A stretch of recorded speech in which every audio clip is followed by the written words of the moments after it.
Hi friends, कसे आहात? स्वागत आहे तुमचं किचन क्वीन वसुंधरामध्ये. आज आपण आपल्या चॅनलवर पाहणार आहोत चिंचगुळाची चटणी.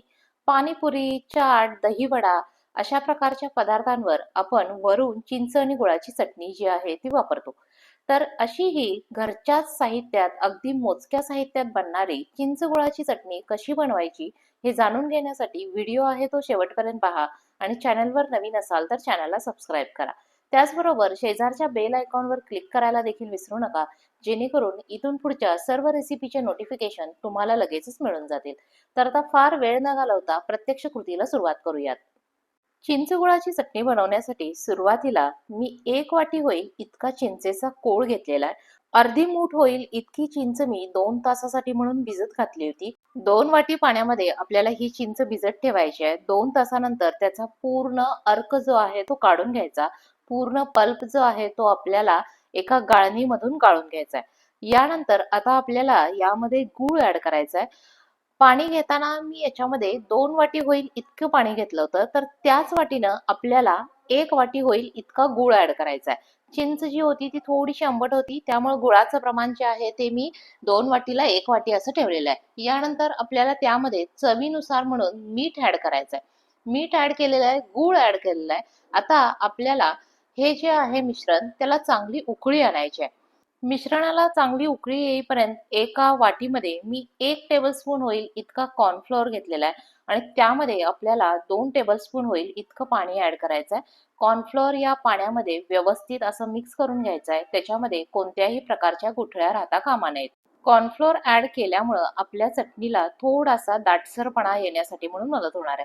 तुम्ही हलवाई स्टाईल जी काही चटणी बघत असाल ती थोडीशी बघा दाटसर अशी दिसून येते, तर त्याच्यामध्ये कॉर्नफ्लोअर ऍड केलेलं असतं त्यामुळे त्याला दाटसरपणा आलेला असतो. आता या मिश्रणाला उकळी यायला लागलेली आहे.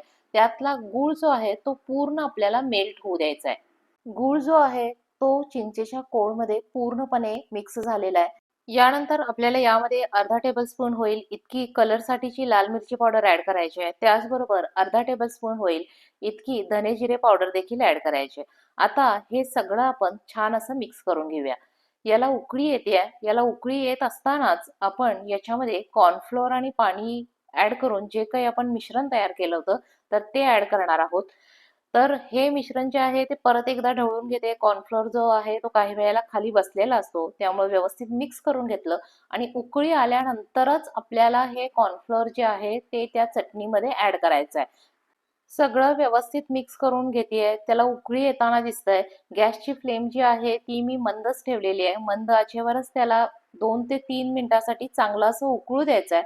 जशी जशी त्याला उकळी यायला लागेल तशी तशी तुमची चटणी जी आहे ती हळूहळू दाट अशी व्हायला लागेल. खूप दाट देखील करायची नाही आहे. थंड झाल्यावर ती आणखी दाटसर होणार आहे. म्हणून लिक्विड असताना गॅस जो आहे तो आपल्याला बंद करून टाकायचा आहे. त्याचबरोबर आणखी एक महत्वाची गोष्ट म्हणजे आपल्याला ही चटणी बनवण्यासाठी स्टीलच्या भांड्याचाच वापर करायचा आहे. अल्युमिनियमच्या भांड्याचा वगैरे आपल्याला अजिबात वापर करायचा नाहीये.